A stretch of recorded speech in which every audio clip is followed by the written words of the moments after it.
Good morning. Welcome to the garden. I'm glad you all have elected to join us this morning. I remember a story I heard some time ago now about pointing out how very wrong we are most of the time when we make a snap judgment about someone or something. It's a story about a father and his three rather rowdy kids who got on a subway in New York. The kids were totally out of control, and the father seemed not to hear or care what was going on. He was kind of just staring out the window, much to the dismay of the other passengers. And it went on for quite a while, and the other people started to get off the train, and eventually there was just a handful of folks there, and finally one of the other passengers spoke up and got the father's attention and brought to his mind what was going on, and it seemed to snap him out of his reverie. And then he apologized profusely and gathered his children to him, and then he began to explain what was going on. He said that he and his kids had just come from the hospital where their mother, his wife, had just died. And he was so totally stunned by this experience and wondering what on earth he was going to do at this point. And he had no clue what was going on around him. Now, when I heard that story originally, I found myself wondering what I would have done had I been another person on that subway. Maybe you thought the same thing. Would we have just ignored the whole situation? Would we have glared at the family and what was going on? Would we have said something and tried to correct the kids, perhaps? I know myself, unfortunately, all too well. And one of the things I realize is that when I have a pet peeve, I guess, and that's of parents who totally ignore their children, like chatting away on the cell phone or whatever. And what this story helped me realize is that sometimes we're very wrong in our judgment. We don't know what's going on in anybody's life. We don't know the facts that are there. And had I said something or done something, I think I would have lived to regret it, finding out a situation like that. Well, sometimes I think we're prone to make snap judgments and decide about someone or something all too quickly without having enough information to be able to even come close to doing that kind of thing. Jesus talked about judgment and very simply said in a succinct form, "Judge not, lest you be judged." Well, we're using the elongated version of that passage, which it tells a lot more about what we're supposed to do. But I'm going to use the version from the Message this morning because I think it is much more elaborate and really puts it in our language, a little more understandable for us. So let's look at it and then think about what Jesus is trying to say to us. Don't pick on people, jump on their failures, criticize their faults, unless, of course, you want the same treatment. That critical spirit has a way of boomeranging. It's easy to see a smudge on your neighbor's face and be oblivious to the ugly sneer on your own. Do you have the nerve to say, "Let me wash your face for you," when your own face is distorted by contempt? It's this whole traveling roadshow mentality all over again, playing a holier-than-thou part instead of just living your part. Wipe that ugly sneer off your own face, and you might be fit to offer a washcloth to your neighbor. Now, it seems to me that one point is very clear, is that Jesus said we have no right to judge anybody else because, after all, we have our faults. We make our mistakes. And we can't judge somebody else's shortcomings when we really ought to be concerned with ourselves and our own shortcomings and try to do better in the way we live our own lives. Furthermore, I think what he wants us to understand is we don't know where anybody's come from. We don't know their background or their story or their history. We may be coming in on chapter 3 or chapter 5 or maybe the last chapter of a person's life.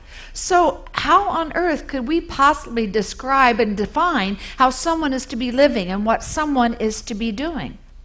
Furthermore, we are not impartial observers of anybody else's behavior or actions or life. We all have different filters and biases and expectations. Yes, there are rules and yes, there are laws, but our differing expectations are not the same as other people's. And so we have to acknowledge that. We have not been in somebody else's shoes. We have not lived their lives. We have not walked in their lives. And, we can be an armchair quarterback if we want, but it would be a totally different thing to put us in the game and play the person that we're critical of or the person that we're judging, what we might find out is that game of life looks far different from the inside than we see it from the outside. Now, part of what I kept wondering as I was putting together this message is if our tendency to judge other people actually comes from our own sense of self or lack of self-worth, perhaps. Is it that we don't feel very good about ourselves, and so we feel like we have to make somebody else as worse than we are, that not as good as we are, and that somehow that gives us some sense of esteem that we don't have? Now, I've said this all 3 services now, and I'm still waiting for somebody to tell me whether or not that has validity or not. I was sure somebody would before the morning ended, but so far nobody's told me if that's all wet or if that possibly has some reality, and I don't know. I'm not an expert in that field, but I still wonder if that in fact is what's going on. What I do know is that sometimes we're pretty harsh on ourselves. We judge ourselves and think what a stupid mistake we made, or how foolish we were about this, or how this is, other people seem to be able to live life so much better than we do. Why can't we do that? Why do we keep doing these silly things?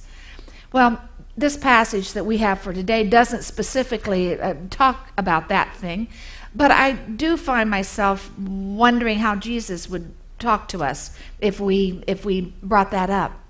And I think I have a hunch as to what he would say. I suspect he might gently remind us, hopefully lovingly remind us, that we are God's creation. And yet we're human beings. We're human. We make mistakes. We're not perfect. We're not expected to be perfect. We're just hoped and expected to do the very best we can, to try to live our best life. If we make a mess of things, which we inevitably will, it's a matter of trying to straighten it all out and clean it up, and then to go on and try to do better next time. But I don't think God wants us to beat up on ourselves to the point that we diminish the goodness that is within us and diminish the potential that we all have to be better people, to be different people. Well, how do we go about doing that? How do we ever let loose of our judgmental attitude and become less judgmental? I think it means that we have to deliberately and intentionally let go of our desire to judge and the tendency to judge, and instead to replace that with a love, a radical kind of love, the kind of love that God has for us. I read somewhere that the Hebrew tradition has 6 words. It called it 6 words. It's really more words than that. It is more like concepts or ideas, I suppose. That if we live by these 6, that we will have a life that has more worth and value and meaning. That will be a better life. Now here are what the 6 are. Study, visiting the sick, hospitality, devotion and prayer, educating our children, and thinking the best of other people. Now, all 6 of those, of course, have a great deal of worth and merit, but the one that really fits with what we're talking about today is thinking the best of other people. You see, that means that instead of being critical or trying to find fault with someone else, we look for the good that's in them. I have a friend who is just absolutely wonderful at that, because even if somebody is critical of someone and he hears that, he'll come back with some good qualities that he sees in this person, that he knows in this person. I've never heard him say a judgmental word about anyone. And frankly, I'd like to be a lot more like him, and maybe you would too. But it would be so much better if we could let go of that negativity toward other people and instead find the good that's buried there and help bring it to bloom so that it can blossom and flourish and grow. Dietrich Bonhoeffer talked about this very thing, how we need to love and to look for the good with care and compassion and understanding. This is what he said: "Judging others makes us blind, whereas love is illuminating.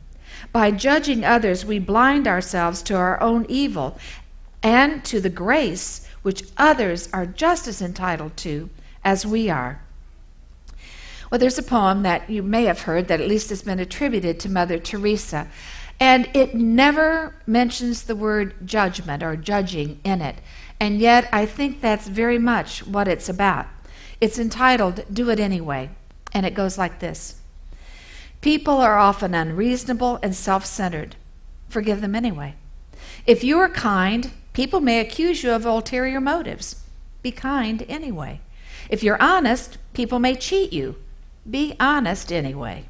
If you find happiness, people may be jealous. Be happy anyway. The good you do today may be forgotten tomorrow. Do good anyway. Give the world the best you have, and it may never be enough. Give your best anyway. For you see, in the end, it is between you and God. It was never between you and them anyway. Well, I think that's exactly right. It is between us and God. And the good news is that God knows us better than we know ourselves and loves us just the same. So maybe it's up to us then to try to share that love with everyone else.